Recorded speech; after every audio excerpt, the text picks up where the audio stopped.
language barrier too on that.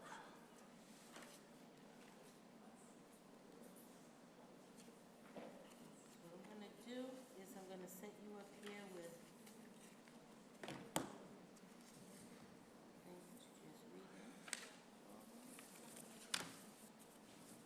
Just read it. Did you do this? Remember we talked about trying to bring the rules up to the 20th We century? were working on them, yeah? Yeah, did you, I wrote here as of May 19th. Did you do a rough draft? Is that what I'm looking at? This is a rough draft. Did Did you ever give me that one, though? Oh, I When's did it in this? there? That's your writing. I gave you the rough draft. Right, But that's your writing. right, okay. Yeah, no, I don't think I did. Oh, okay. Oh, thank you.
Good evening.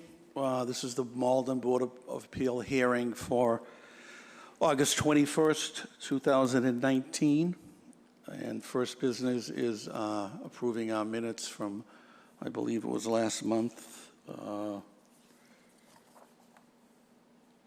Yes, we met last month, July 17th. And Kathy tells me she sent out proposed minutes, and if there were any edits or corrections, you were made aware of those, and they're reflected on what I'm holding in front of me, correct? Kathy? Yes. Okay. So would there be a motion to accept these minutes from July 17th? Second? All those in favor? Aye. Okay. So with respect to this evening, we have two petitions, and I'd like to start with 190 Main Street. Okay, I'll announce that.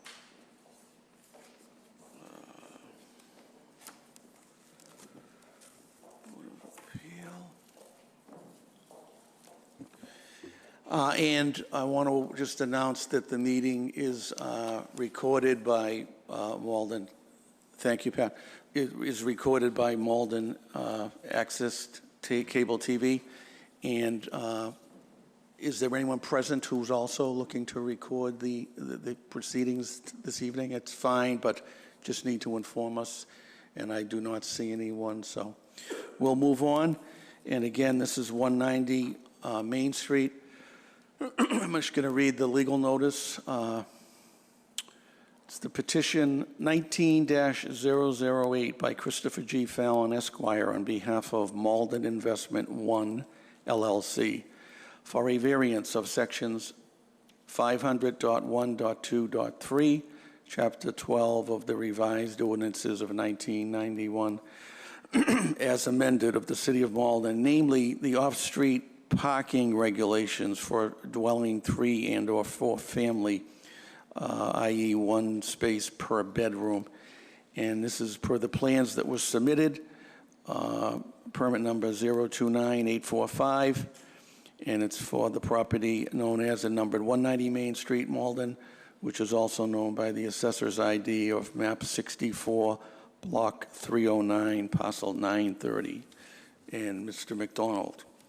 Thank you. Good evening, Mr. Chairman, members of the board. My name is Attorney Patrick McDonald with offices at 477 Eastern Ave, and I represent the petitioner in this matter, Malden Investment 1, LLC, and its principal, Mr. Rick Costa, who is here with me tonight and seated to my right in the front row.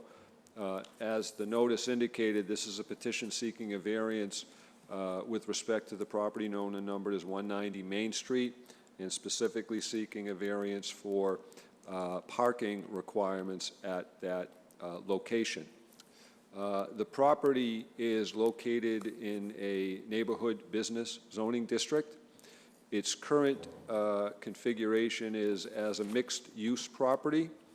The first floor street-level space is a commercial, or was a commercial unit. It's been vacant for approximately 1 year, but historically it's been a commercial unit. And above that are located three-bedroom residential apartments. The proposal of the petitioner is to convert the existing street-level commercial unit into another residential unit, also a 3-bedroom unit. Parking requirements under the current ordinance for the current status of the property are a parking space for each bedroom in the 3 residential units. There being 3 units with 3 bedrooms, that adds up to 9. And with respect to the commercial space, that is the current first floor unit, it's about 946 square feet. And according to the code or the ordinance, commercial property in a neighborhood business zoning district used for what it had been general retail or general retail services would require 4 spaces per 1,000 feet of a gross floor area. The unit is technically beneath the 1,000-foot requirement, but the 4 parking space requirement would nevertheless apply. So currently, in order to be in compliance with current zoning, the property would need 13 parking spaces, 9 for the 3 residential units and 4 for the commercial units.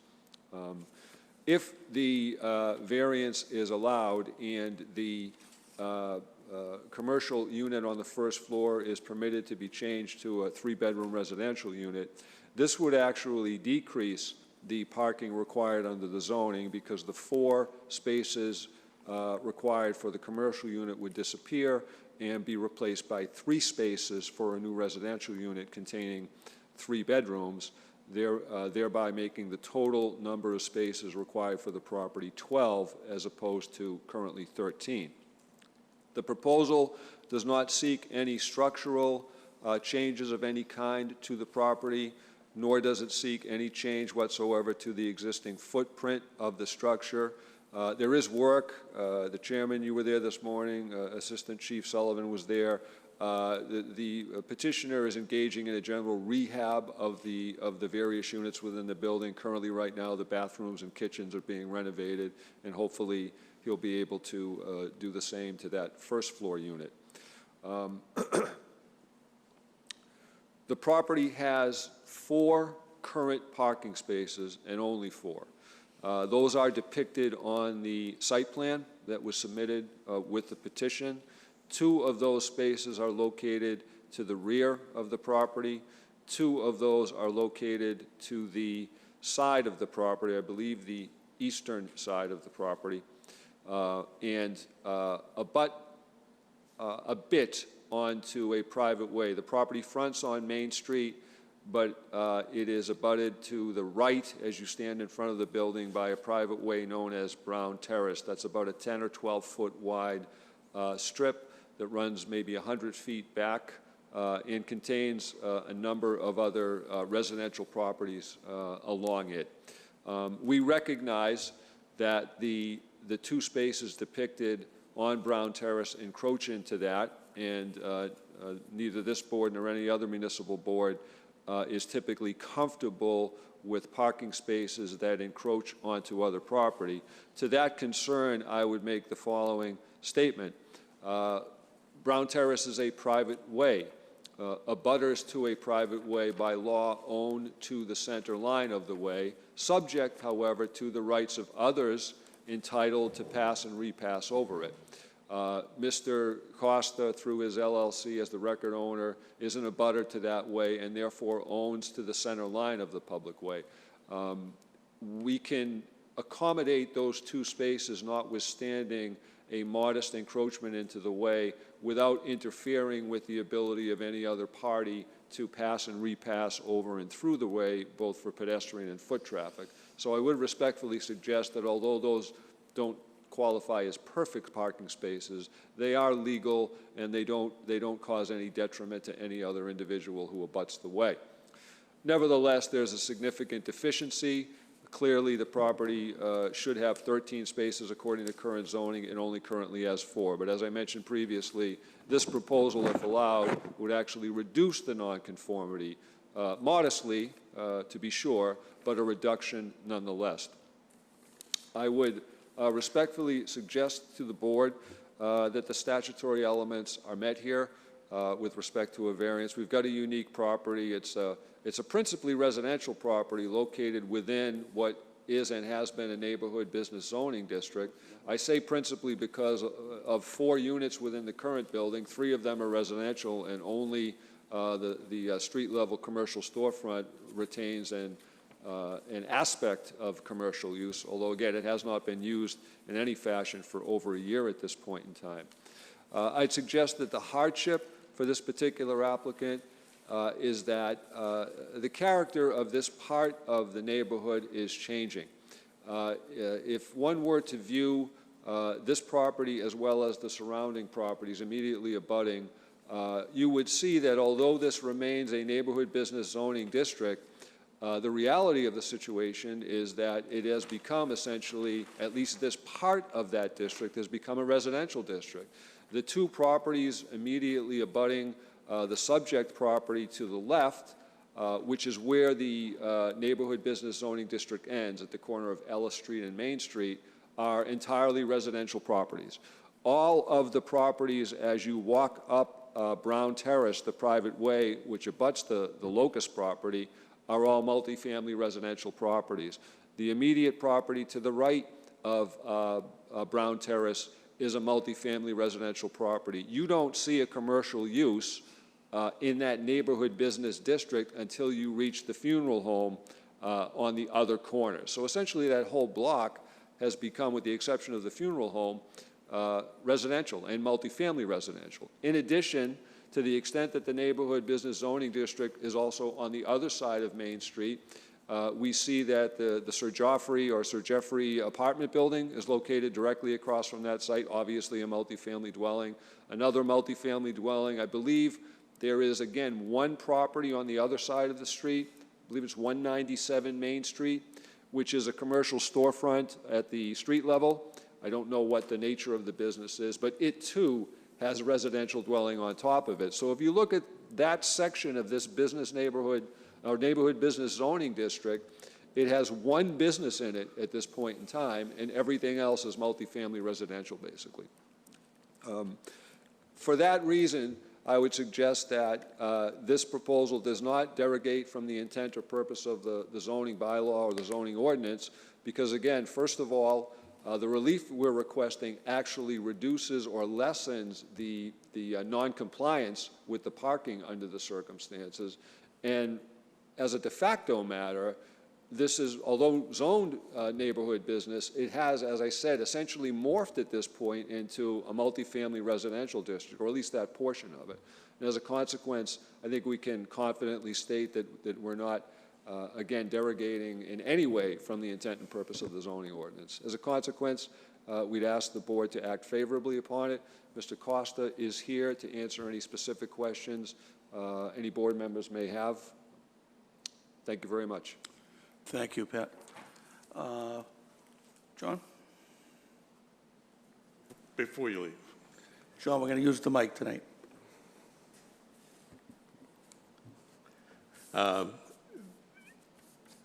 You spoke of the private way and the people's rights to pass. Correct. Across. Is that just walking? Is that how the easement? Do you have a copy of the easement that created the private way? I don't have any documentation, nor have I seen any with specific reference to Brown Terrace. And in fact, the petitioner's deed does not reference rights to Brown Terrace, but I would suggest to the board that it doesn't need to. That's the status of the law. When you own property abutting a private way, you own to the center line. That's again, the status of the law, and that applies on both sides of the way. But you own it subject to the rights of others entitled to use it for purposes for which ways are commonly used in the community. Ways are commonly used in any community for vehicular and pedestrian traffic, passing and repassing over and across it to gain access from one point to another. So potentially these two spaces, because the guy across Brown Terrace also would, according to you, have rights to the That's middle. correct. And in fact, when we were there today at the site visit, there was a vehicle parked on the opposite side of Brown Terrace. I can't say if it belonged to the owner of the immediately abutting property on the other side of the terrace. But you had, at the site visit, Mr. King, vehicles parked on both sides of the private way, and there was still more than sufficient room for vehicles to move back and forth across it. Again, we can't deny that the spaces as depicted on the plan abutting the way clearly encroach about 2 feet into the way. I'm simply suggesting to the board that that encroachment, it's not truly an encroachment in the sense that the property owner, the petitioner, owns the land into the private way, but more importantly, it doesn't actually cause an impediment of any kind to anybody else's use of the way. Depending on how depending on, number one, is how the people park in those spaces. I mean, it does say it's what? You have the space 8.5 by 20, 8.5, and it's 5.5, so it's at least 2 feet if they parked touching the building. If they park close, and my understanding is that people that have used it, and in fact, the vehicle that was parked there today was parked very close to the building. No question about that. Again, I don't wish to suggest to the board that I don't recognize the difficulties with those particular 2 parking spaces, but I think they're usable. And I would respectfully suggest that the overall point, which even if you don't consider those to be valid parking spaces, and you assume that this property only currently has 2 legitimate parking spaces, what the petitioner is proposing to do nevertheless decreases the amount of parking that is required for that property by virtue of converting the commercial space that requires 4 spaces to a residential space that will require only 3 spaces. Yeah, and the plans that I have here, they're putting 2 dormers on? No. Oh, that changed. No, that was changed? Yeah. Yes. When I got this? After consultation with the building commissioner, Yeah. we were advised that any attempt to change the structure of the building would trigger other potential issues under the ordinance. So the decision was made by the petitioner to not engage in any structural alteration and simply just change the use of the street-level first-floor unit from commercial to residential. And how many square feet is the first floor? 946. They're going to get a 3-bedroom? Yes.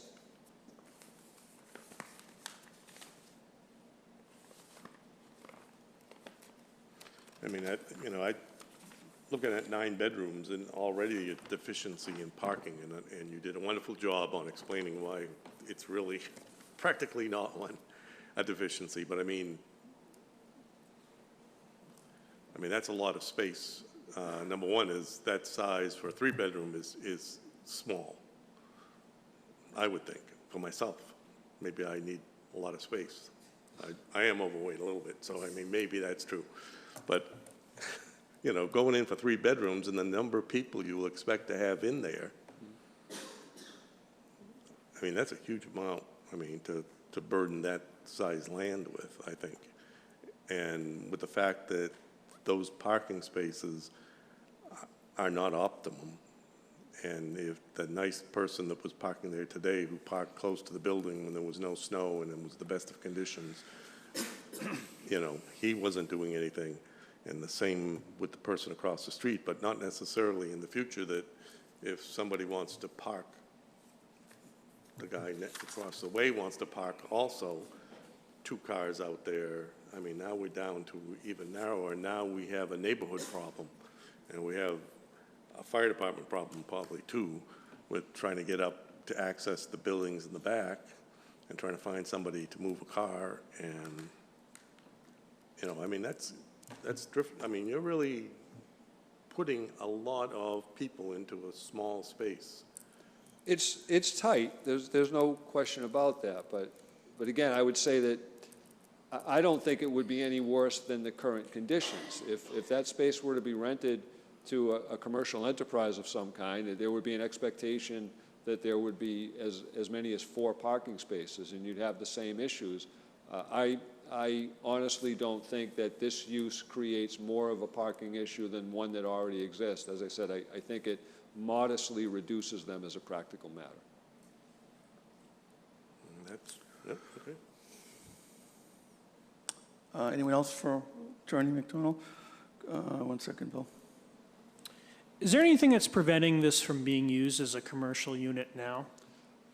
Other than market conditions, no. But it's, again, the kind of changing nature of this part of the neighborhood business zoning district. The previous occupant was a guitar repair and lesson operation, a single individual who sold musical instruments, repaired musical instruments, and offered guitar lessons. It wasn't a particularly viable business, and it hasn't been in there for over a year. But it's difficult commercial space to rent by virtue of some of the issues that it has. It's a small space. There isn't a lot of parking on site. We believe the highest and best use of the property would be to convert it to residential, and that also would bring it into a more consistent state with what is actually happening in that area of that neighborhood business zoning district. There's not much business going on down there. Everything is multifamily residential at this point in time. Prior to the guitar, there was an insurance, single individual insurance retail agent there for many, many years. I don't disagree about highest and best use and the transition of the neighborhood, but I can't get away from the parking issue. You know, that's my thoughts. And whether you got 4 or 5, it's still calling for a standard of about, I don't know, 10, 12. You know, the point you were making about sort of a downsizing because the commercial called for 4. Well, it only has 4. We call for whatever, you know, we got to work with what's there presently, unfortunately. It's a small lot, just over 3,000 square feet. I'm not so concerned about unit sizes, which I think John was talking about, you know, small bedrooms. It's the parking. I don't know how to get around that. It's, you know. Anyone else have any comments or questions? And anything other, Pat, before we open it up? No. Okay. All right, so we'll open up to the public. I'm sorry? Sure. No, go ahead. I think a question, Pat, maybe from Mike Steen. Yeah, I don't know if you're familiar with the neighborhood and if you can talk to whether there's other 9-bedroom multifamily units in that changing neighborhood, or if 9 is actually much greater.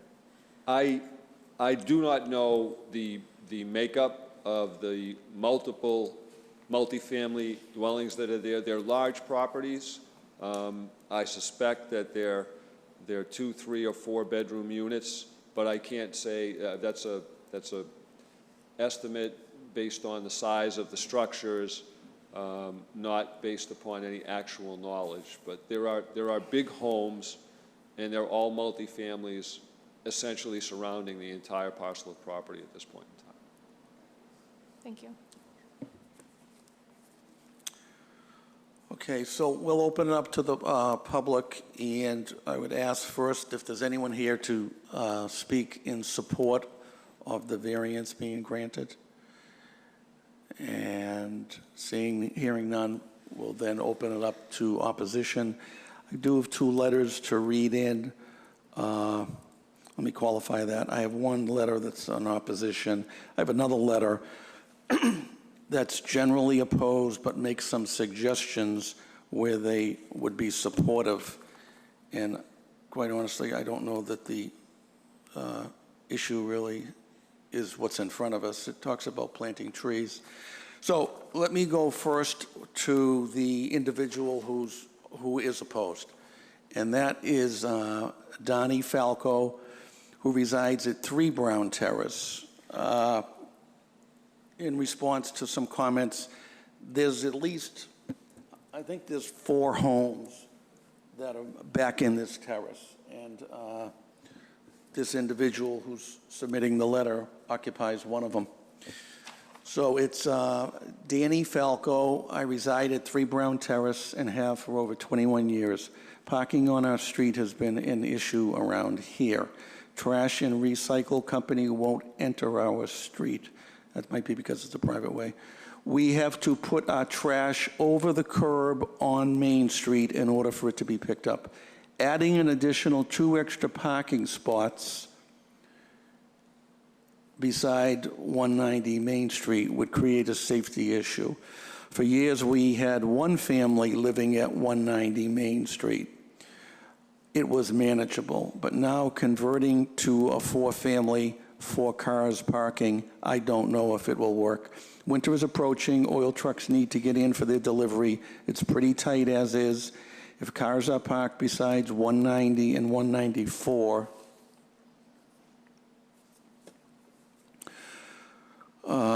Main Street, it won't leave much room for us residents to enter or exit. Never mind fire trucks, oil trucks, recycle trucks.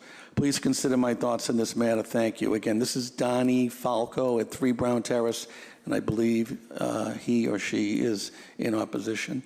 One point, this reads like they thought we were granting additional parking spots. I think the presentation is that there's 4 that have been somewhat viable. So it's not a new spots that are being contemplated here. There's 4 that have been existing. Second letter, as I said, it'll become apparent when I read it, the gentleman is generally opposed, but makes some suggestions where he thought it might be palatable. And that would be Prisco Tamaro. He apologizes for not being able to attend and asked me to read this into the record. And he resides at 56 Pine Street in Malden. I would like to speak against this project unless we can request the following conditions be met. I believe there are exceptions to our parking units space requirements, and this project could be one of those exceptions, provided a term be added that none of the tenants in that residence can possess a public street parking permit from the city. If the petitioner cannot provide adequate parking or wants to market to tenants that do not require parking, that is acceptable, provided the burden is not pushed onto the neighborhood in the city.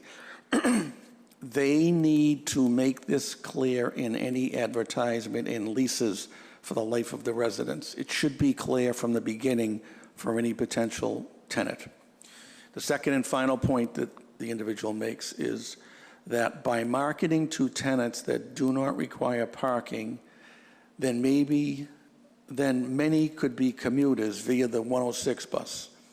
This area is bare of a tree canopy. The petitioner shall have 1 tree planted for every parking space not meeting the ordinance. At a minimum, 3 shall be provided, 1 outside the residence, 1 near the T-stop up the street, and a 3rd at the bus stop across the street. Final location shall be determined by the tree warden. Petitioner shall reimburse the DPW for purchase and installation of these trees. First-year care of the trees shall be of the responsibility of the petitioner. Trees shall be replaced by the petitioner if the trees are not healthy after the first year. If these conditions cannot be met, then I would feel the development is detrimental for the Bell Rock Park neighborhood. If these conditions can be met, then I support the development and think it will make a good neighbor. Sincerely, Prisco Tamaro. So I believe he's somewhat opposed, but he does make some suggestions that, at least in his mind, it would make this acceptable. So that was, again, 2 folks sort of falling in the sphere of opposition, and now I would ask if there's anyone here who would like to participate and come up and speak. And generally what we do, okay, come on up. Yep, you could come right over to there. And generally we just have you identify yourself, your name and address. If there's something, is that for you to read or did you want to hand out something? I do want to hand out something. So my name is Eva Kanta. I reside. You have to write it down. Write it down. Okay. Okay, so Write down. just your name and address for Oh, her. my name is Eva, AVA, and last name is Kanta. I live at 194, 196 Main Street. So you abut the property. You're right next door. Yeah, right next door. Yep, okay. All right, I do want to hand out something. You got that?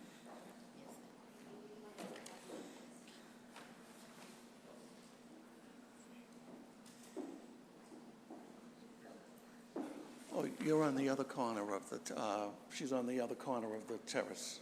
Thank you. Thank you. Are these ours to keep?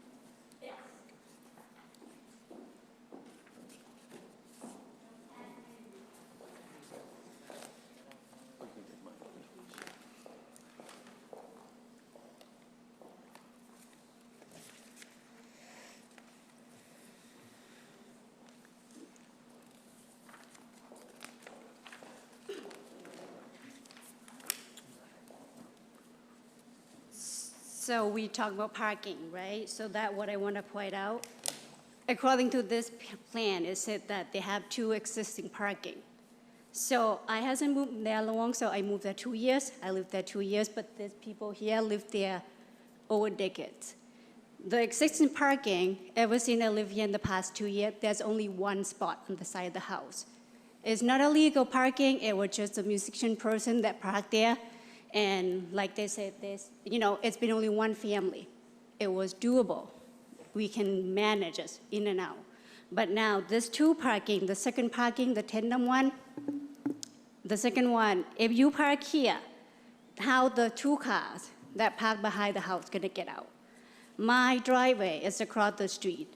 It will be very difficult to get out.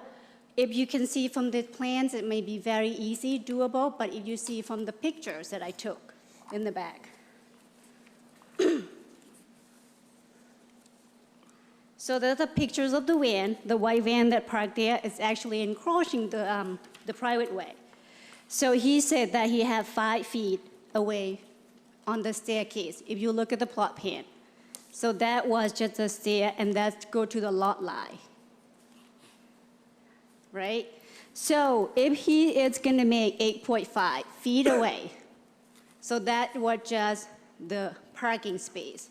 But generally, when people park, we don't really park right next to the wall. It had to be at least a feet away. So that will be probably our 9.5. So then after 5 feet, that was the 190 owned. So they're actually over 5 feet away from the house. So that take 5 feet on Brown Terrace. So Brown Terrace, and generally, if you see approximately, I did highlight about 10 feet. So after that 10 feet, there's a lot line. So I live right there, and that's my lot line. It hasn't been any line that divide that this is my lot line or this is the private way. We've been lived there as a neighborhood, so it just, it's not enough space. It's safety concern, so like we did talk about it. So if there's car parking here and also another car parked on the side of my house, there's no way we can get in. This car actually taking half of the street. So from what the petitioner had said earlier, that's half of the private way have belonged to the property that they own or they just bought it, recently owned. So which means that take half of the public properties. So which means 5 feet off from that private way. So that for that reason. So if you can see this photo here on the white van where they park.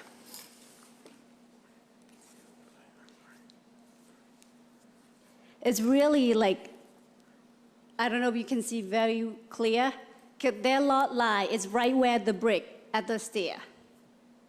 And that's like half of the street. And if you look at the last page, I don't know if you can see 2 parking on that pictures.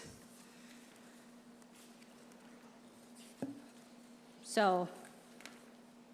Right, because on your last page, what you're saying is you showed us 1 car being in that position. Right. And now it reduces down the area further for, just to get out, never mind park another car on the other side. Yeah, and it's just going to be very difficult for neighborhood safety concern and adding more residential, and we know there will be more parking required. Right now, been decades, years, that the family that lived there had moved out. They lived there over 30 years. That house has been occupied only 1 family, and the musicians. So like Danny has mentioned, it hasn't been a problem because we only have 1 family. And now we are having 3 family. Additional to that 3 family, you want to convert the commercial to the residential. So we're talking about 12 bedrooms. So we are recently being used in the past 30 years, only 3 bedrooms. So for that reason, I think parking will become an issue. It's just not because of people living there. Also, people will be come and visit. A visitor out of town, snowing. So in the past 2 years, the snow had been piled up on my foundation, like on the side of my house. So where are we going to put the snow?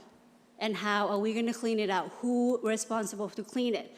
So Danny, who actually lived further away, So every morning, Danny and his son had to come out and shovel because the son had to go to school. My house, I live on the first house, so would be fine. I don't have to go out early. But in that case, so if the cars are parked there, it's just impossible to get out. So that was just my point that I tried to make, so. Thank you. Right, you're welcome. Would anyone else like to speak?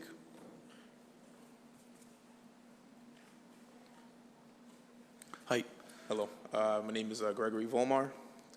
Live at 24 Brown Terrace, You're behind the building. directly behind the Yep. property in question.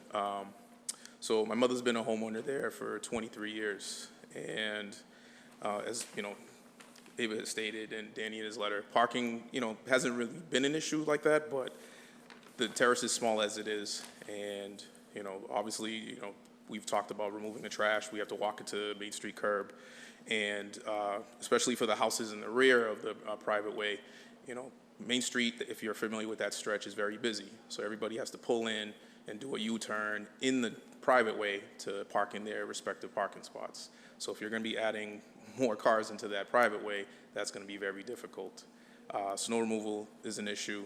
It's been a community effort to keep the private way clean, and there's really not space to put the snow, once we shovel. So adding extra cars there really cuts down the space to put snow during that season.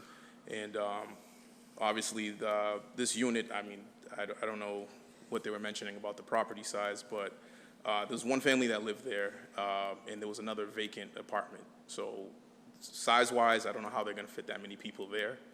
And I don't think for the neighborhood, it's something that's needed. It's pretty dense on that private way as it is. All the families have lived there about 20 years plus, and I think we don't need any more bodies on that private way. Is your property a two-family? It's a two-family. There Yeah, are three two-families in the private way and one family. Right, you're at 2-4. Yes. Yeah. You come here, I want to ask you something. Me? Yeah, please.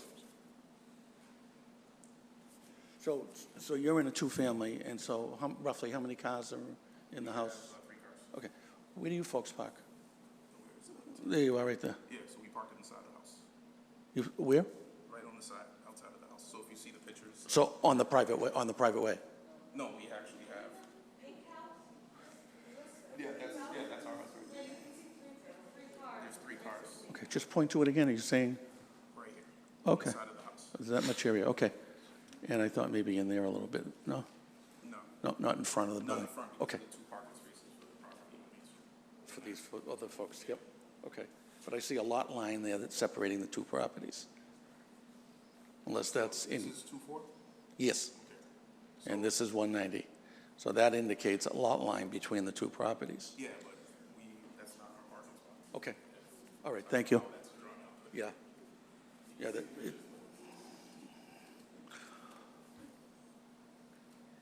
did you have anything else to add? No, that's all I really Okay, wanted thank to you. talk about. Yeah, thank got you. his name, right? For that gentleman? I think for you, actually. Okay. I want clarification on what we're ruling on here. So it seems like the community objection is to those 2 parking spaces, but my understanding was that that is not what we're ruling on, whether these 2 demarked parking spots on Brown Terrace. Are we allowed to rule on whether or not people can park there? No. So what we're We're ruling addressing, on is the what the commercial bill- versus residential use of the first floor. no, that's No? going to be going to planning board if, Yeah, I'm sorry, yeah, could I get some clarification Yes. on exactly what I the can question only, is? I can Thank only you. relate to the board what the building commissioner has said. The building commissioner has told us, and in fact, our appearance before the board is because of his recommendation. The conversion of the street-level ground floor unit would be, from commercial to residential, would be permitted, but for the change in the parking requirements that creates under zoning. In this instance, the change in the parking requirements that it creates actually results in a lessening of parking requirements for the entire building. Right now, 3 residential units with 3 bedrooms each require 9 spaces, and 1 commercial unit of approximately 4,000 square feet requires 4 spaces for a total of 13. If this board allows this petition, you'll be varying the parking requirements for the property to allow 4 residential units in it that would otherwise require 12 parking spaces, as opposed to what is currently technically required for the property, which is 13 parking spaces. So to answer your specific question, you're not being asked to legalize parking on the private way known as Brown Terrace or the 2 spaces that are currently utilized by, for this property, so to speak, as others are for others. That's happening whether you rule in favor of this petition or don't rule in favor of this petition. What you'd be legalizing today would be a change in the parking required from the entire structure because of the change in use of the first floor commercial unit. It's deficient currently. It will be deficient in parking subsequent to any action, if any, taken by this board. The question is, are you going to allow that deficiency under these circumstances? And my statement was that the deficiency will actually be reduced by virtue of what this petitioner is asking the board to rule on. I don't know if that answers your question. I guess I'm still confused, because how could we rule and say that it's not allowed? We, the city, and you, the individual, cannot build more parking spaces. So what is the variance here that's at stake? This is a pre-existing non-conforming property that Sure. that is non-compliant with respect to parking. We are changing a pre-existing non-conforming property to a different, partially different use that will also, it will continue to be non-conforming with respect to parking. And that's what you're legalizing by virtue of a variance, is the non-conformance of the property with respect to parking if it is converted, if the first floor level unit is converted from commercial to residential. My position is that that is something that this board could certainly do, because it's already a pre-existing non-conforming property, significantly deficient with respect to parking, and this change in use lessens that deficiency. But it nevertheless has to be approved by this board because of the change in use.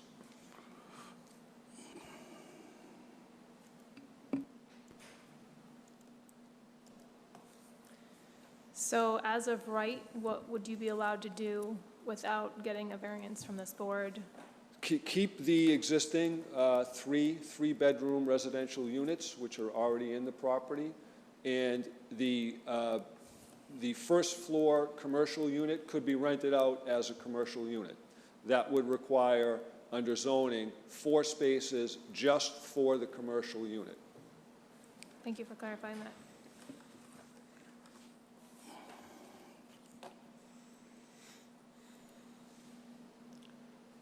Oh, I'm sorry. Sorry.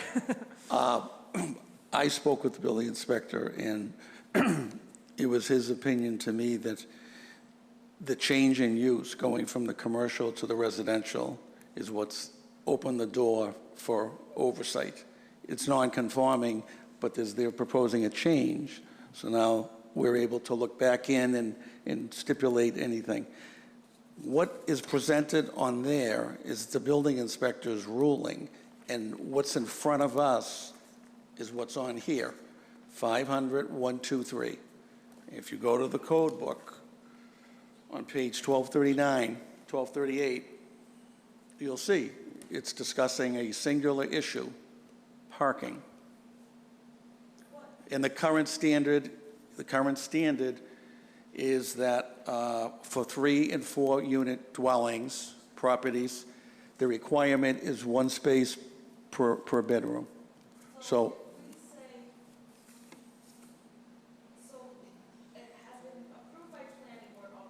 No, it has not.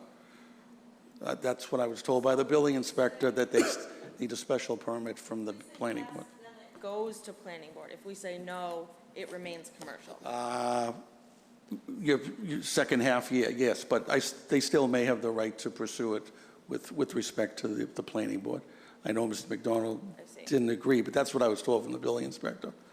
But tonight, they're here for one issue. It's about a variance on the parking. Well, but we can't say, we disagree, make more parking, because then, the structure would have to come down. I'm not No, and I don't think understanding what they're asking that. I think Right, they've of course. they've acknowledged that this is what we have, I see. and that's what they have. If we disagree, status quo, they have two apartments and a commercial unit. 3. That's it. They can still use the building, they can still use it for what it is. They can still use just the parking spaces they have. But if we approve, then that doesn't necessarily convert it into a different, No, but it gives them the right now to go they to. can go forward with Right, it, basically. right. And if it remains vacant as commercial, there may be other issues down the road. Right. Go ahead, Pat. Did you have anything else? I just wanted to represent to the board that either way, the 4 spaces that are currently depicted on the plan will continue to be used in some fashion, because either this petitioner is going to rent out, he's rehabbing the three pre-existing residential units right now with the expectation that they will be rented in the not-too-distant future. And if he's not permitted to convert the commercial space to residential space, then he'll, as any property owner would, he would be renting out the commercial space. And in either scenario, the 4 spaces depicted on the plan will be utilized by people either working or living in that property. So this matter is not about legalizing those spaces. They already exist. It's about acknowledging that there is a parking deficiency pursuant to zoning, and the change in use requires us to ask for this board's grant of a variance because of that change in use.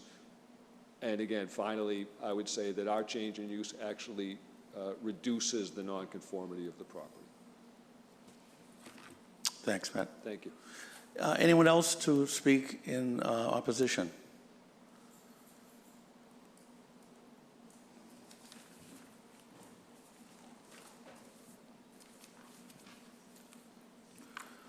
My name is Gene Noel, Doyle, D-O-Y-L-E? N-O-E-L, Noel, his last name. Okay, and what's the address?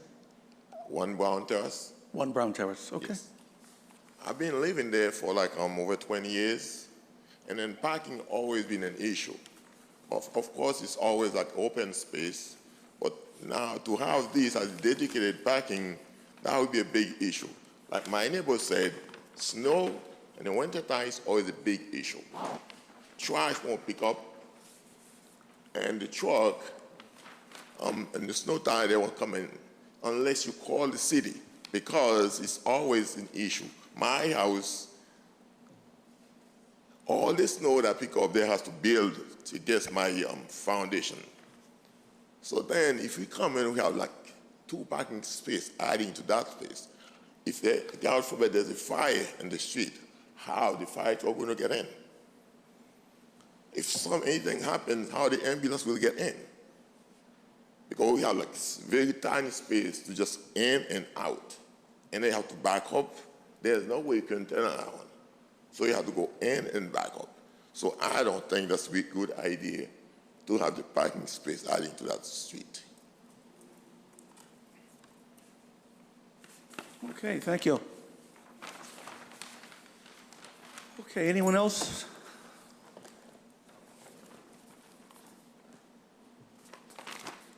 Good evening. My name is Mara Falco. I'm the wife of Danny Falco that has sent you the email. Okay, yep. Yes. So I make his words my words. And safety is really an issue to us. We understand that we live at 3 Brown Terrace, and we have on a 2-family. Our tenants have been parking on Main Street for over 16 years. Same tenants, because we don't have space for them to park on the street. So they on Brown Terrace. So they park on Main Street or the streets nearby.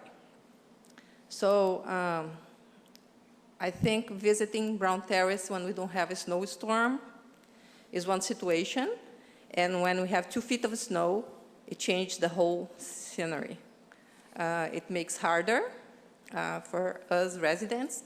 My husband and I and our children, we love the neighborhood. It has changed a lot. We love the Bell Rock Park nearby. It's, we consider our home.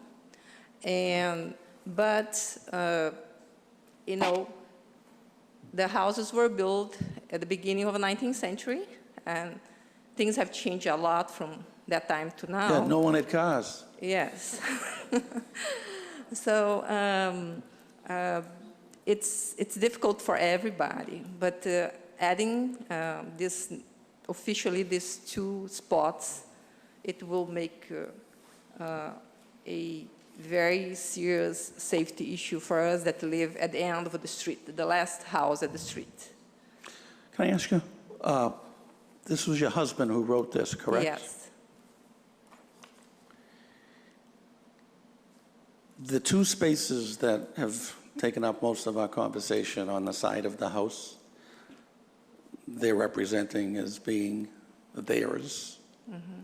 And your husband worded it that adding an additional 2 extra parking spaces besides 190, there's already 2 spaces there that are predominantly on their land. There's maybe 2 feet that is out to the private. Yes, but my point is this, that the way your husband wrote it, I don't know if you folks are misinformed, but it's like you don't recognize those 2 spaces as already being part of that property. Do you know what I mean? Yes, because there's the stairs that go up the front stairs, and when people park behind that stairs that's next to the house, it seems like it belongs to the house, but it takes part of the entryway.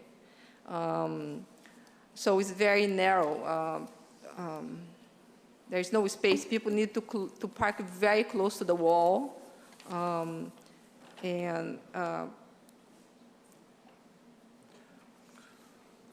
Okay, I just saw it a little differently. I mean, it looks like the land that goes with that property. I didn't realize there's a 2-foot issue about the encroachment. Yeah, let me just put you on. Oh, you are. Now Go ahead, John. we've heard that there was, in the past, there was one family living in that house and a business on the first floor Correct. for some length of time. How long do you, I mean? The insurance company is there for 20 years. Yes. Excel Insurance. When we One moved, operator, when we moved one to gentleman. the Brown Terrace, it was 21 years ago in June. And there was an insurance company that Minimal was traffic. using the first floor. And the second and third floors, how were they used? Was the same family that was using the second floor for over 30 years, as we learned. Mm-hmm. And I believe, I don't know much about the third floor because I believe that the last, the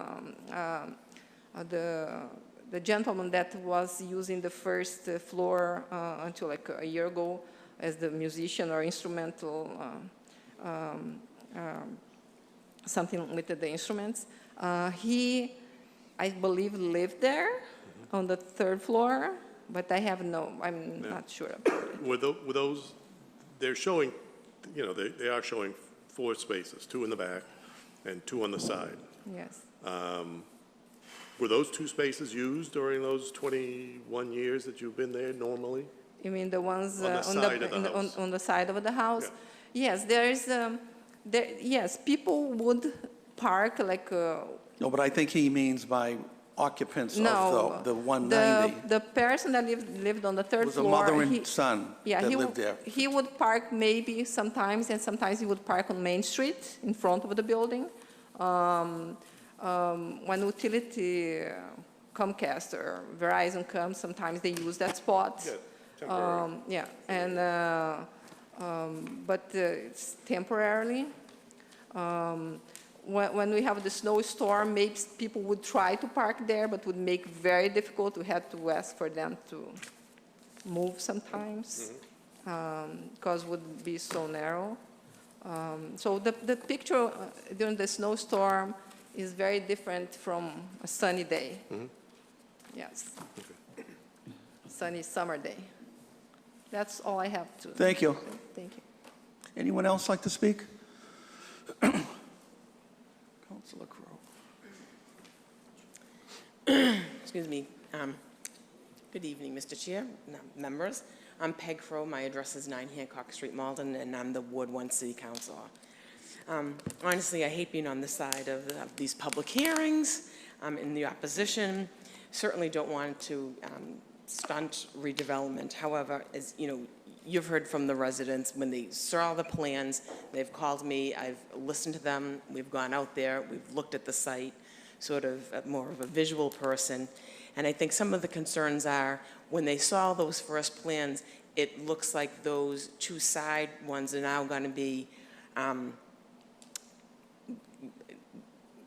it's cast in stone, that those, because some people do park there, kind of, they're not really there. But if they park there and those are the two spots that are allowed sort of on Brown Terrace, I'm sure the chief knows if Ava at 194 parks anything on her side, there's nothing going down that street, even though, unless it's a smart car, and I don't even think that fits.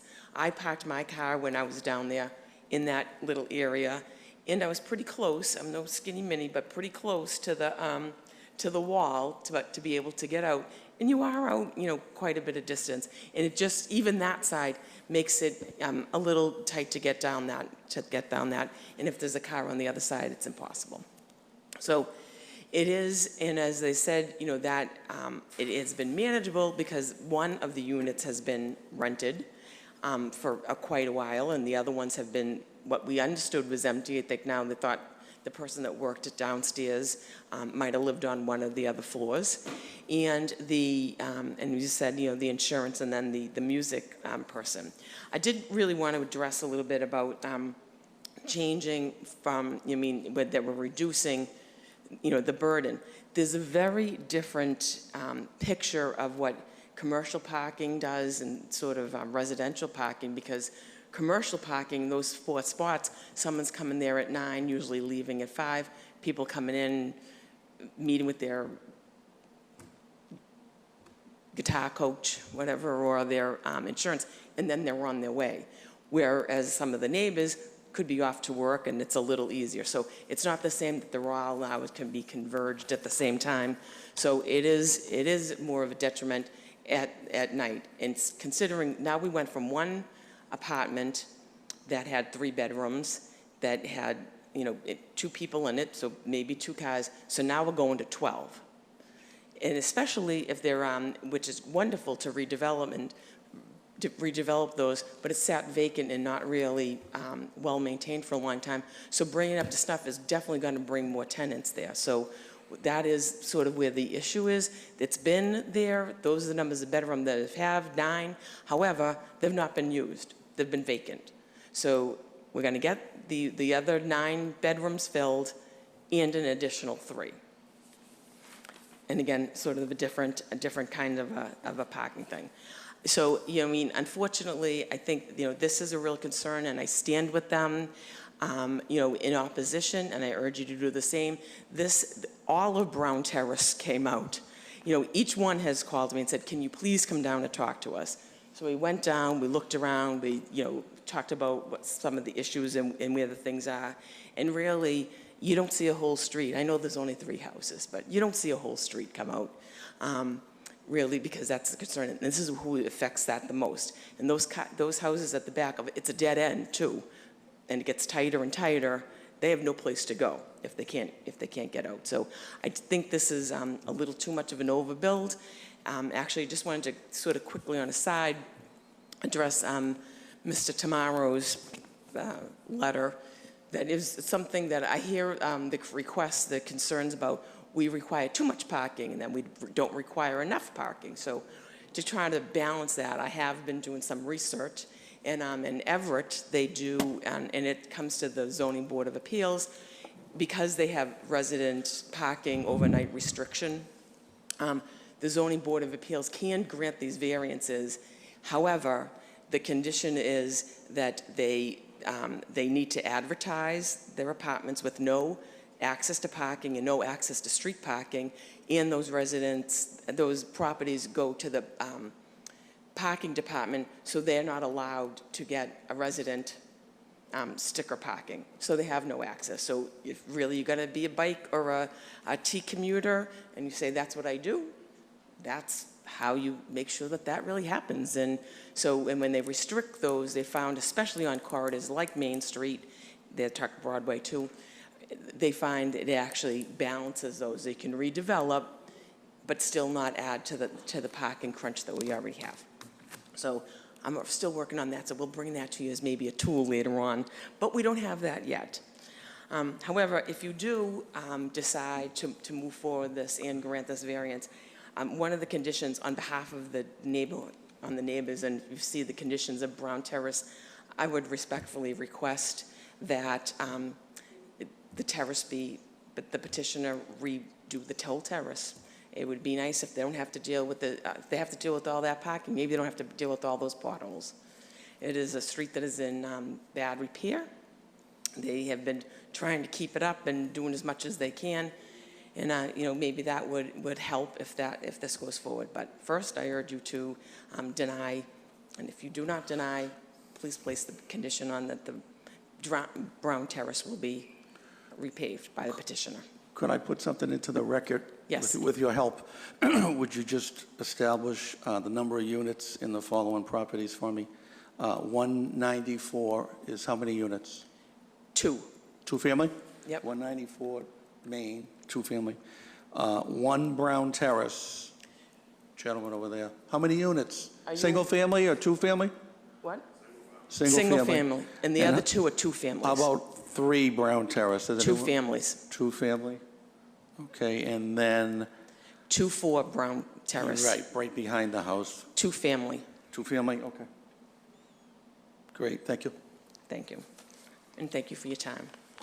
Okay, anyone else to speak? I'm Okay. from the 196. What's your name, sir? Chatchai Tan, Chatchai.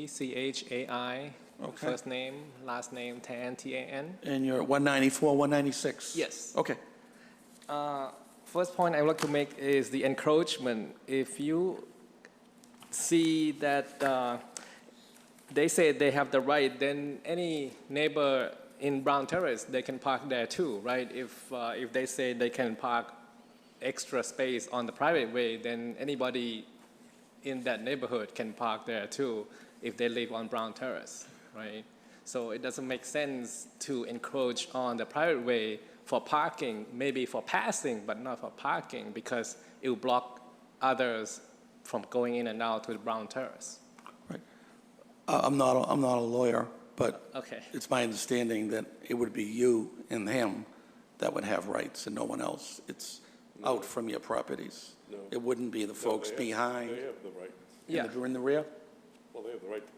To pass, to pass over. To do something. We don't know. We haven't seen. Right, and that's the other thing. This is a right. It's not that they own or that you own it. Right. And also, if you look at the plot plan, if somebody park over here and somebody parks over there, the person parking here cannot get out. So it doesn't make sense for the 5 feet over here to be called a parking. It's not reasonable because the person cannot get out. Right. So maybe it's a space for planting trees, but not for parking. It doesn't make sense to park there because the person can't get out from looking at this plan. Okay, Yeah. thank you. Okay, anyone else? Is something new, Eva? No, just want to ask Is something different, something new? something different. Okay, Sorry. okay. So, just want to ask, who's divided the existing parking space? So on the space on the side, Who defined it? who divided?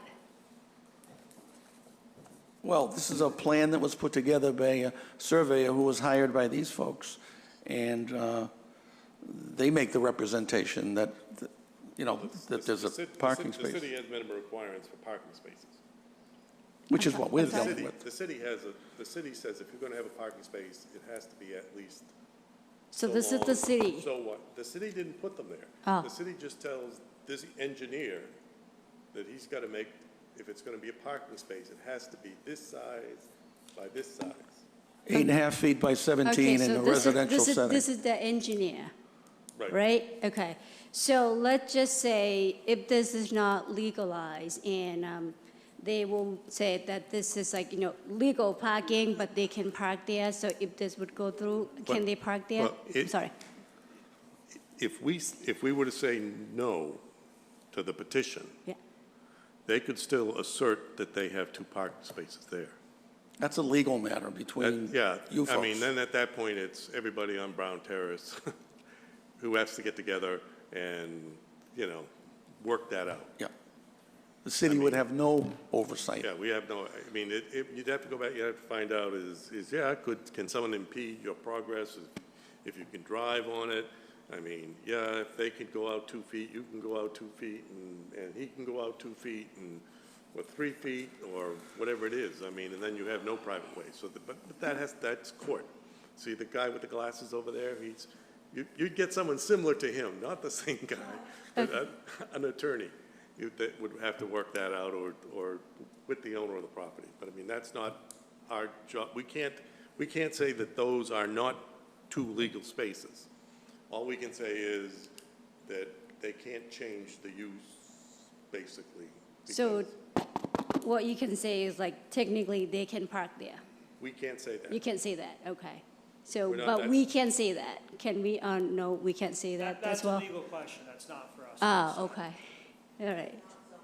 Okay. Okay, so this one is not the city divide this 2 existing parking space. Other than they said how big they have to be, how big a parking space anywhere in the city has to be. That's what the city. So that between legal, so if we would want to seek the questions, who should we kind of get this question? We want to prove if this is really existing parking because these folk lived there for a long time, so they didn't recognize this as an existing parking space. But when the, I'm sorry to interrupt. you're sorry. I don't like to interrupt any member, but I think this is a little inappropriate. This is more of a public comment period. I think you're asking us more to kind of play lawyer now. So unless there's a comment about the proposal, I think these questions have to be raised elsewhere. Okay, all right, no I'm problem. sorry to cut you off. I just think it's just. No problem, I'm just asking because I don't know, so, yeah. Sure. Okay, all Okay. right, thank you. Thank you. Okay, anyone else? Hearing none, seeing none, we'll close that portion. And would anyone like to make a motion? Blinking light. Thinking light. You know, I think no matter the best saying that you're going from 14 spaces to 4, to 13 spaces. The fact is, it's horribly undersized for even what's there now. Our job isn't, the job of zoning isn't for creating the highest and best use of properties. Our job is to determine what the city wants for the city in the zoning ordinances. And I really don't think that the city wants, you know, us to make that kind of a change. I mean, the commercial would be just temporary parking. People in and out, whatever's going to be there. They're not, you know, and most of them aren't even going to park down the lane because they'd have to back out. No one knows how to back out anymore. So I'd have to say that, you know, that I make a motion that we deny the petition. All right, is there a second? I'll second. Okay, all those in favor? Aye. Catherine? All right, so there, it's denied by a vote of 5-0. All right, thank you, folks, sorry. All right, second hearing is the petition number 19-009 by Daki Mu.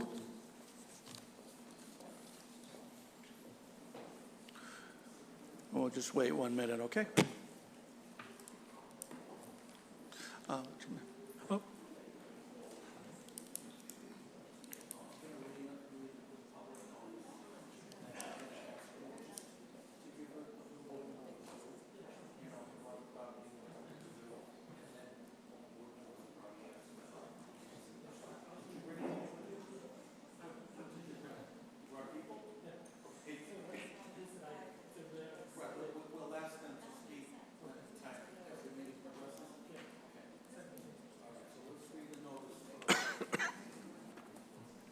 So this is our second hearing. It's the petition 19-009, which is Daki, 大凯 Dakai Mu, for a variance of sections 400.1.2.2.2 and 500.2.3, Chapter 12 of the Revised Ordinances of 1991, as amended of the City of Malden, namely the dimensional controls, side and rear setbacks, and off-street parking requirements / driveway. As per the plans noted, it's permit number 029965, and this is for the property known as in numbered 9-11 Baldwin Street in Malden, also known by the City Assessor's parcel ID of map 88, block 701, parcel 125. And it's Mr. Mu, who is the owner of the property, Yes. who I met a few hours ago, and you indicated you bought the home fairly recently, right, a couple months ago? You purchased the home a couple months ago? So I bought it on March 19th, so March, it's been couple 5 okay. months. All right, and you're looking to now do some work, right? Yes, Okay, yeah. just explain it a little bit. Yeah, sure. Actually, this is my second public hearing. I was here a month ago because it's a very old house. It was considered as a significant building, and so they hold a public hearing, and the two neighbors came here and supported me to do the demolition. And one neighbor said she has been here for many, many years, and this property has been changed to 3 owners, but none of them took care of the building, and they really want to a new fashion building because it's very old. The reason I mentioned this is the building was built in 1870s, and several years ago, the same owner built the building right behind it in the rear place, because at that time there's no zoning regulation, so the two buildings are very close to each other. I believe it's only 10 feet away from each other. So if you check the plot plan I provide, so now my rear place is 9 feet away to the fence, and then right after the fence is a building behind it. So when I propose the new construction, so the rear place will remain the same. The only thing I'm doing is bring another 3 feet in front of the building. So I really want to the board can consider this not like a new construction. It's just the same footprint with some addition in the front. So it's just a 3 feet addition in front of the house. Yeah. And also I brought the neighbor who is live in the rear house, which is 10 feet away from our property. Yeah. Okay, so we're going to speak with the neighbor in a few minutes. Yeah, sure. Yeah. No, stay there. Yeah. We will in a few minutes when we proceed to another section. So you said you had already had a hearing, and that was because you wanted to demolish the building. Yes. Yeah. So you had to go to another public hearing on that issue, right? Yeah. Okay. So you got some familiarity, right? Yeah. So it got approved, and I have the permission for demolition. Yeah. Now, the building that you're proposing is very similar to the one that was there, the one that is there. Oh, yeah. Yeah. But it's going to differ a little bit, Yeah. right? So you're not on the same footprint. Not exactly the same. Right? And that's yeah. what opens up and makes us come in front of us. Yeah. And with respect to the proposed new building, the building inspector has indicated that he has 1 or 2 concerns, and I believe one of them is the setback nature of the proposed building to one of the sides, the setback nature of the rear of the building to the lot line, Yeah.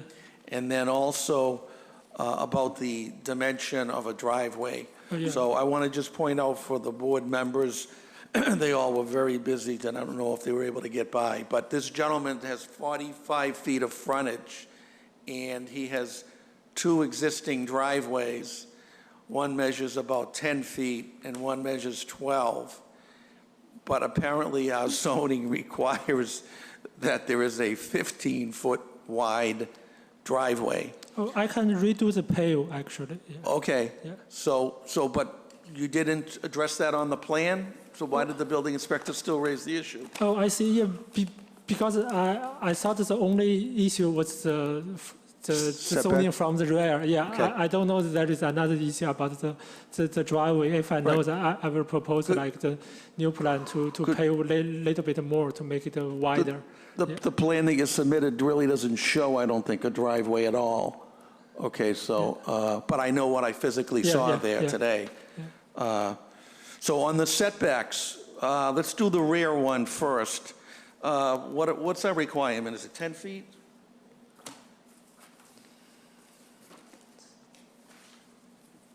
Yeah, 10? 20? 20?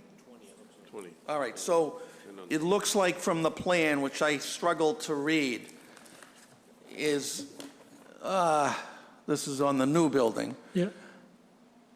So The 9 feet on one corner, but then you get a 2-foot jog, so it'll be less, it'll be about 7 feet. But regardless, you don't have the 20, Yeah. right? No, Okay.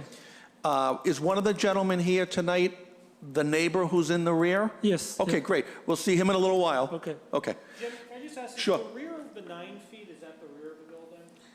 The side that's showing? I struggled reading this, to be honest with you. I mean, I took the 9 feet to be the lot line to that corner of the building. So, but that's. But the then rear it, of the building. that's the rear. Yes, here's the street out here, you come in.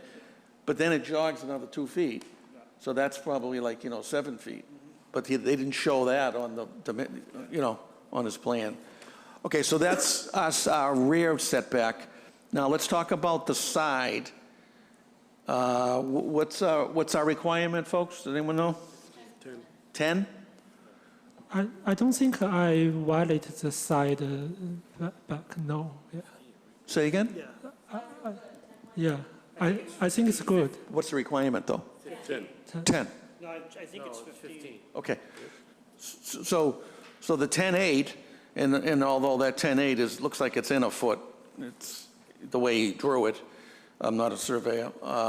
So that's under the 15 regardless. And then on the other side, I think he represented it as being 13.2. All right, do I have an old one?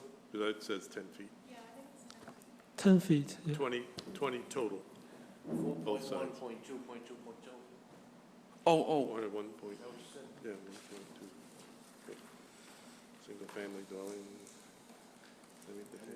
This was what was said, 3 tours. Semi-detached. They're calling it a semi-detached house. Yeah, Okay. this is, no, this is a detached two-family dwelling. It's two-family, isn't it? Yeah, 2 family. It's a detached two-family dwelling. I'm just going by what the building inspector wrote down. So when I talked to the building commissioner, they told me that. One second, let the board members have their A conversation. dwelling two-family detached 20? is 10 and 10. The semi-detached, so townhouse is, No, this is the detached I two-family. know, but he's using, the ad says that it's 400.1.2.2.2. So I think that's what the confusion is. Oh, you're saying that's what our building inspector quoted? That's what the variance. is. Semi-detached, each half. So is this not this is not? No, this is a detached structure. when you're building this house, we'll get the plans here. Is it gonna be apartments, like, side by side? Yeah, side by side. Okay, Duplex? duplex, yeah. Okay, so So it's he's viewing it that way, okay. semi-detached, so it should be 15. Yep, it's side by side, it's duplex. Okay, all right. So that brings us back to 1, 2, 2, 2, 2, 2, and the side is 15, and the rear was 20, as Bill said, 20. So from what I see on the plans, all three are in violation, the rear and both sides. Not both sides. One side is 40 feet. Yeah, one side's 44 feet. I mean, I'm confused. He's not here. It says side yard is 15, but both sides have to be a total of 30. He's got 54. I think that both have to have at least 15.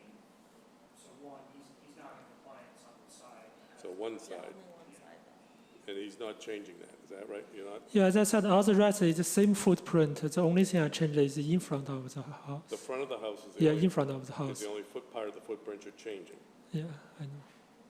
Okay, so not. It looks to me like he's building an addition in front. Yeah, so I really think like you should just consider it like addition. Yeah, it just same footprint, just a little bit more further in front of the house. Can you tell us what's there now? Is it side by side, or is it? So now it's like it's up and down, so like two family, but they use it as a single family.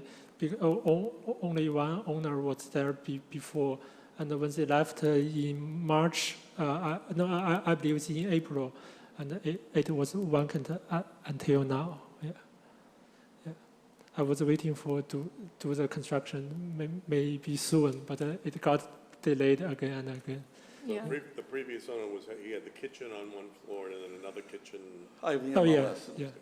So if he'd stack the units, he'd have 10-foot side yard setbacks, and he wouldn't be here, right? Right. But because he's changing it side by side, Duplex. it triggers further The setback. other section of the code. Even though he's not changing the footprint in the two areas of question. But if he were to rebuild in the same footprint above one another, stacked units, he wouldn't be here. Right. Right. Yeah. But just because he's making Well, that. he'd still be here, but not for one of those. The rear, But he'd still be here for the rear.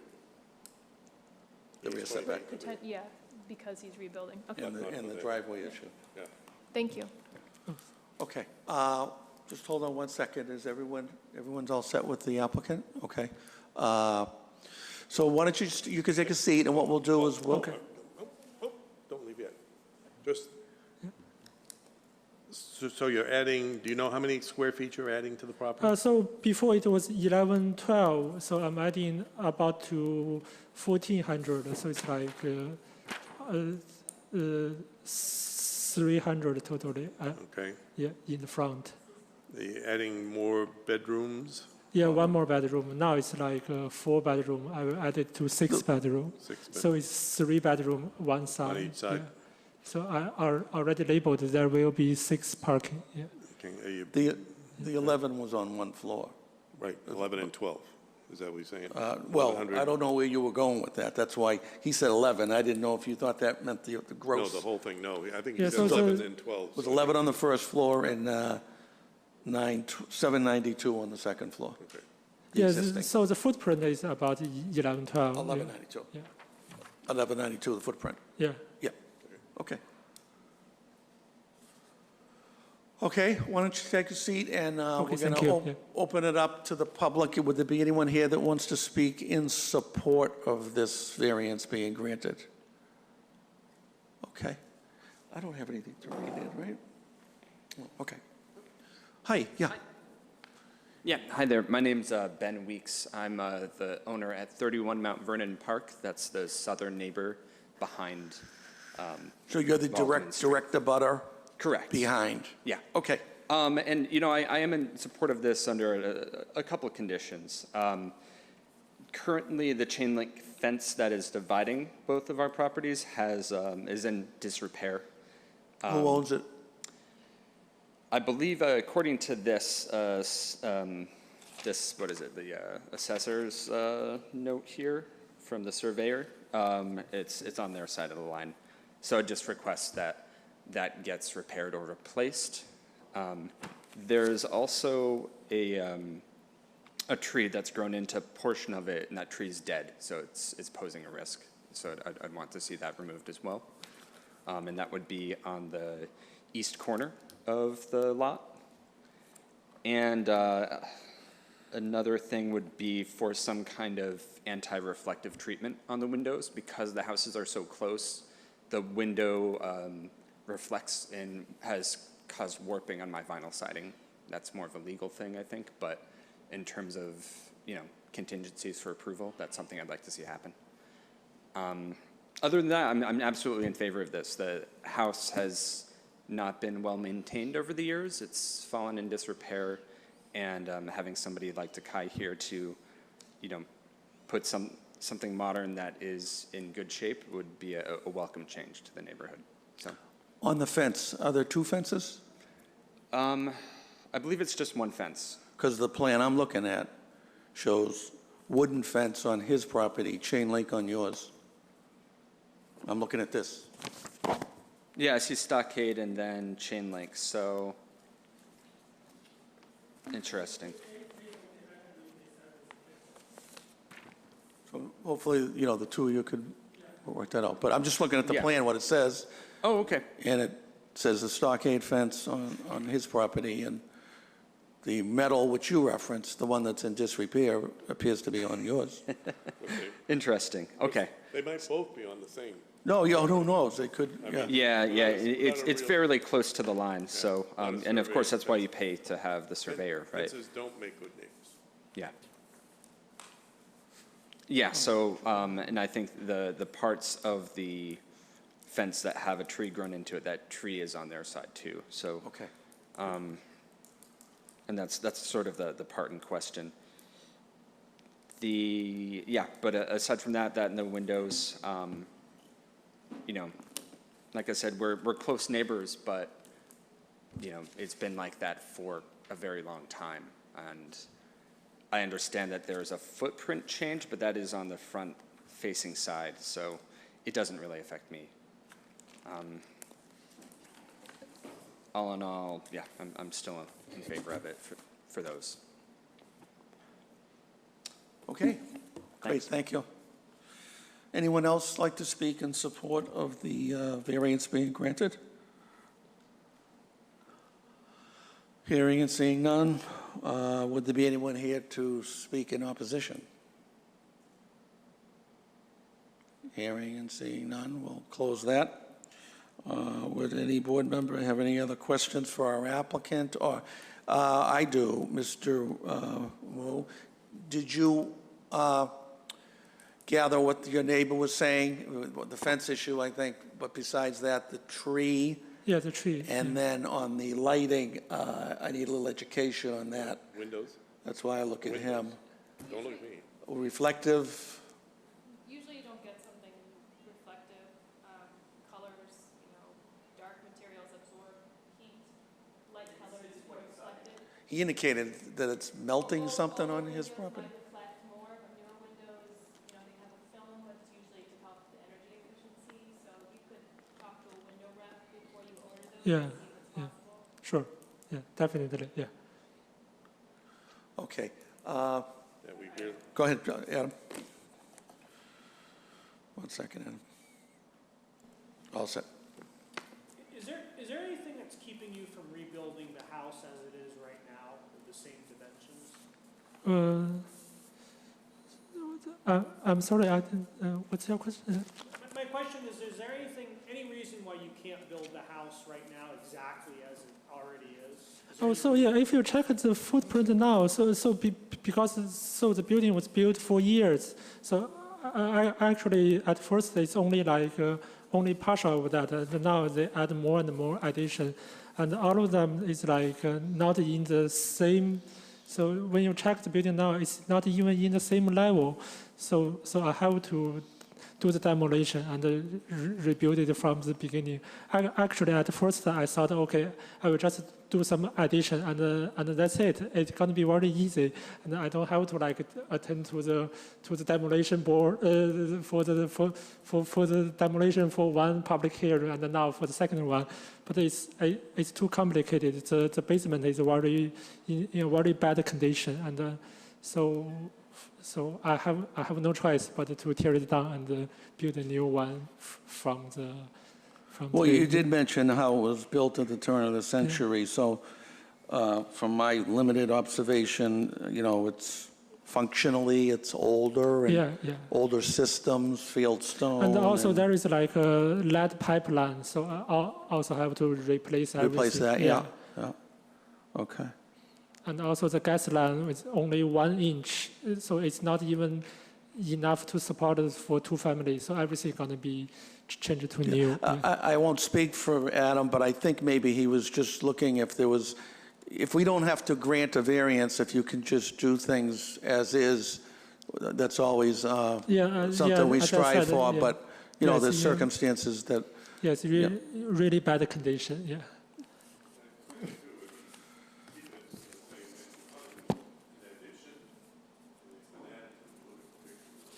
Yeah, functionally, it's like a playhouse.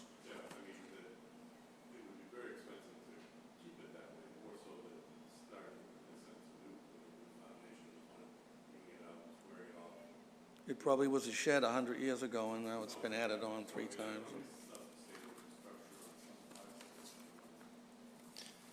Yeah, I also thought like I can keep maybe the back part, but I have to have someone to cut off the building to halfway. So yeah. So I have 2 gentlemen here. One is for the demolition and build the foundation, and the other one is the architect. Come on up.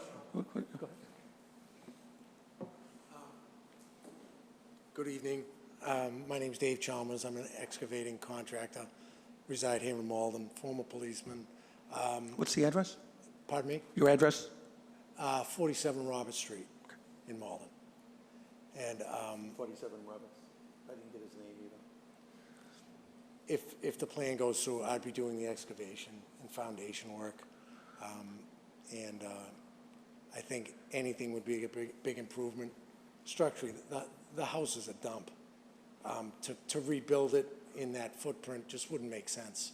It's you know, to increase minimally in my estimation, just makes sense. It's an old ramshackle chicken coop enlarged, really. With it's a rubble foundation. Yeah, it just all the systems are old, inside and out. It's really in tough shape. Yeah, stone and mortar. It may be, typically with houses this age, it was really just a stone foundation, and then at some point later, they put mortar on the inside, but if you dig on the outside, it's kind of shaped like a, you know, it's wider at the base, and it's in very poor condition. Could we get your name for the record? Sure, David Chalmers. Chalmers? Yes. Okay. Can I ask a quick question? Sure. We have to find that there's something unique about the property itself to grant a variance, not the building, but the property. Can you just speak to that? Is there anything particular about this property which would be particularly unique compared to other properties in the area? There's certainly an irregular shape as compared to other properties. It's sort of shaped like a chimney or a yeah, the original house probably started off as a square. Yeah. Then they had a little smaller room with a smaller footprint going right to left as you look at it from the street. Very irregular as compared to everything else. This is it here. It's like a It gets smaller and smaller, and the new plan basically squares it off. Okay, perfect. You know, in the front. On the building, but we were talking about the lot, the shape of the lot. Yeah, Is very. irregular. Yeah. Odd. Okay, thank you. Thank you. Did you have another question, Catherine? Okay. The topography of the site is actually pretty unique. If you looked around, there's retaining walls on one side, and it's maybe 8 feet on one side of the property, and so the retaining wall brings Some it down. elevation changes? Yeah, so not only is it the size and the shape of it, but it's also the topography around it. I think that makes it a little bit awkward and unique, and that's probably one reason why it's been added onto over the time, because it wasn't originally that size and shape. Okay. All right, anyone else? Adam, you had another comment? No, I don't. No? Okay. So we'll close the public hearing, and would anyone like to make a motion? Catherine? I'd make a motion to approve the variance based on. Variances? Variances? Variances. Well, I think separately, it seems like the parking, maybe we could vote separately. I didn't think it was a parking Or issue. not, We have the width set of the driveway. driveway, 15-foot driveway that you're going to create versus the 10 and the 12, and the setbacks. Yeah. I think it would be really easy for him to widen the curb cut if other people Right, thought but that was he- important. But he needs a variance approval on those, they're not conditions, he needs a variance approval. Yeah, Yeah, okay. if anyone wanted to add that, I don't particularly think that's critical to making this work. The 15-foot? I was there today and I walked the site, it didn't seem No, but that's what was small. called out in zoning. Correct. That it doesn't have that, you know, so Right. that's what the building inspector said.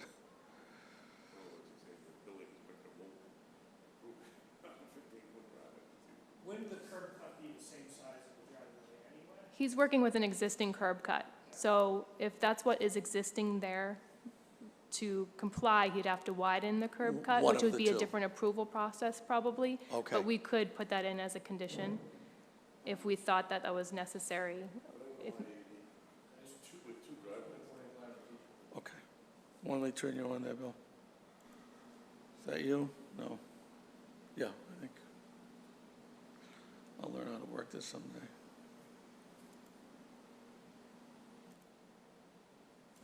There you go. Go ahead, Bill. I think so. With respect to the driveway issue, as I look at it, I understand, we talked about one- and two-way traffic, one-way traffic requiring 15 feet, two-way traffic requiring 18. I'm wondering if the building inspector wasn't talking about the curb cut actually, but this 13.2-foot dimension at the front corner of the house leading to the 3 parking spaces indicated on the side.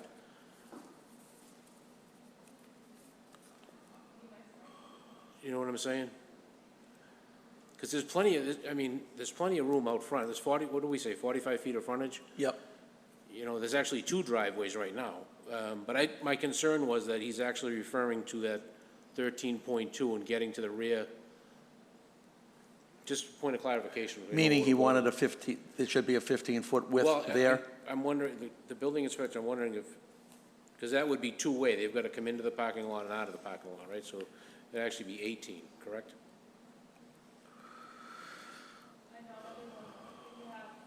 That's one way? Yeah. Okay. Okay.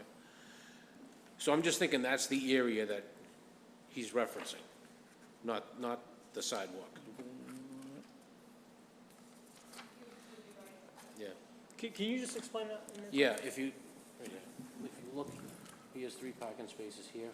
I think the concern is actually this as a driveway and not out here. So this driveway This, going in right, here? they don't have 15 feet here, it's 13.2. Yeah. And when I saw these 2 angular lines, I just think that's the dimension he's talking about. Let me just read the section of the code that he quoted, this 500.2.3. It says, driveways, access and egress driveways shall be a minimum of 15 feet in width for one-way traffic, comma, and 18 feet for two-way traffic. That's what 500-2.3 talks about.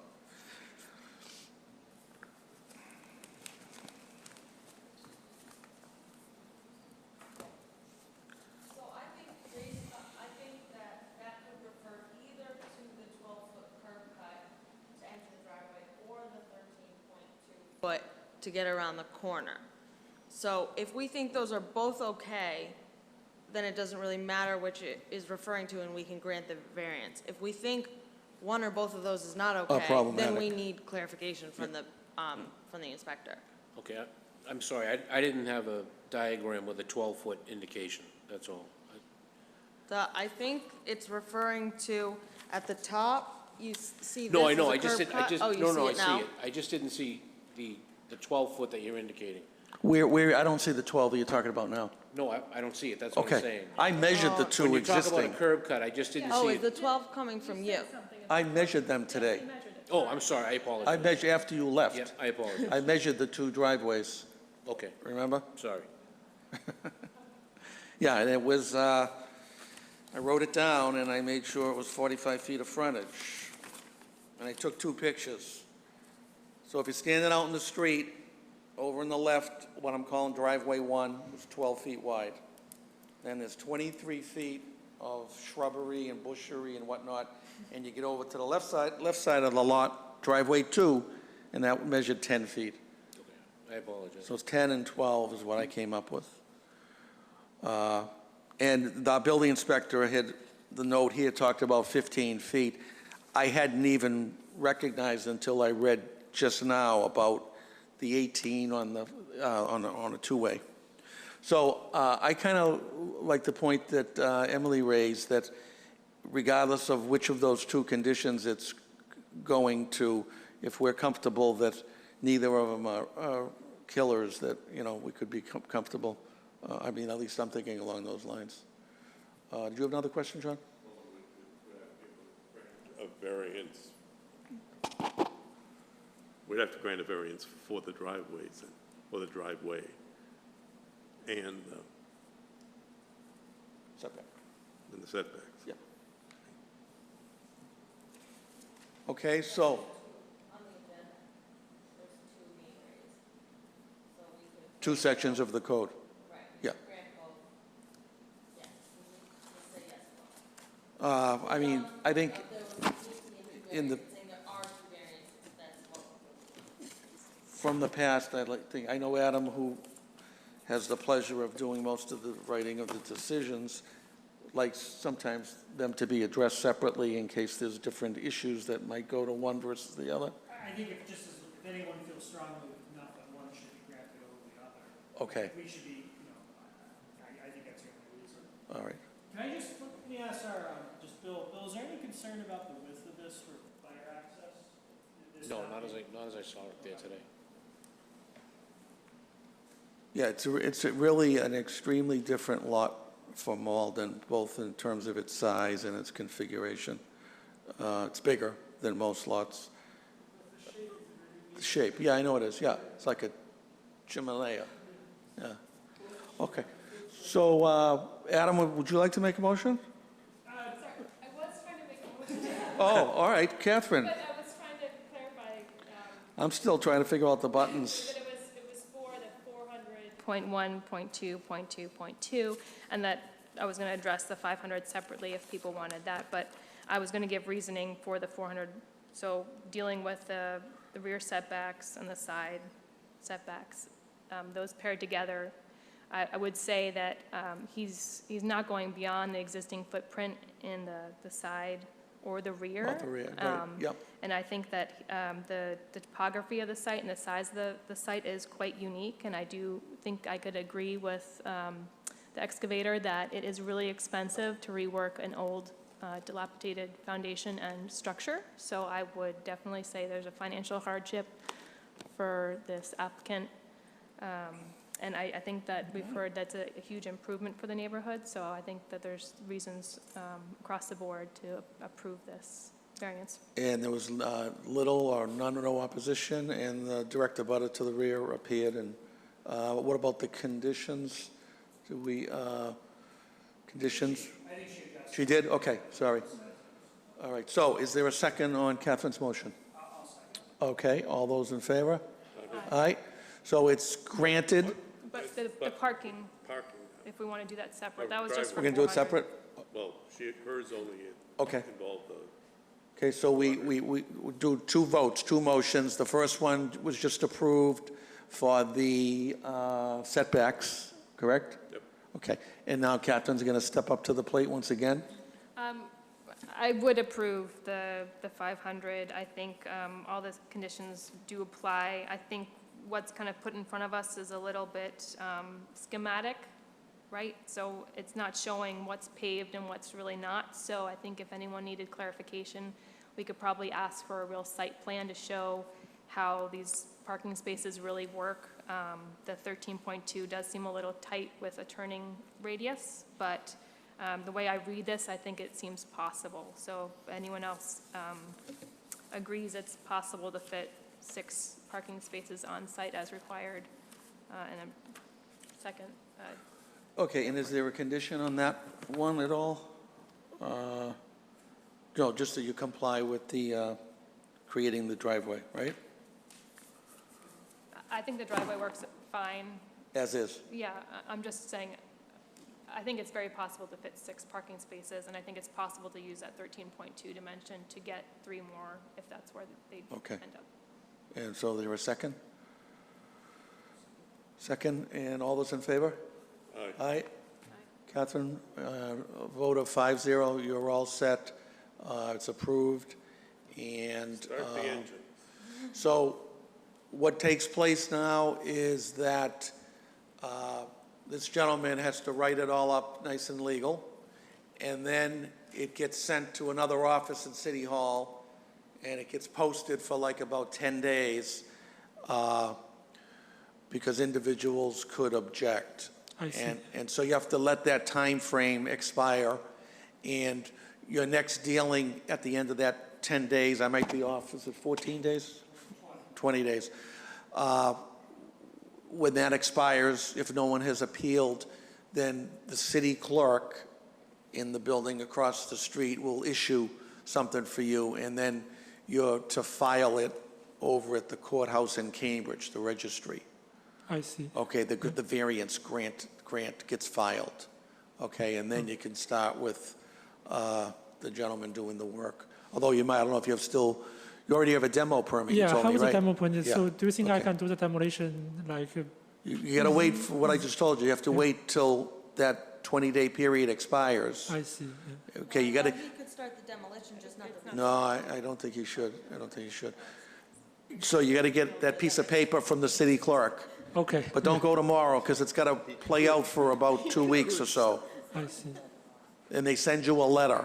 Okay. And then from there, you file that at the Registry of Deeds in Cambridge.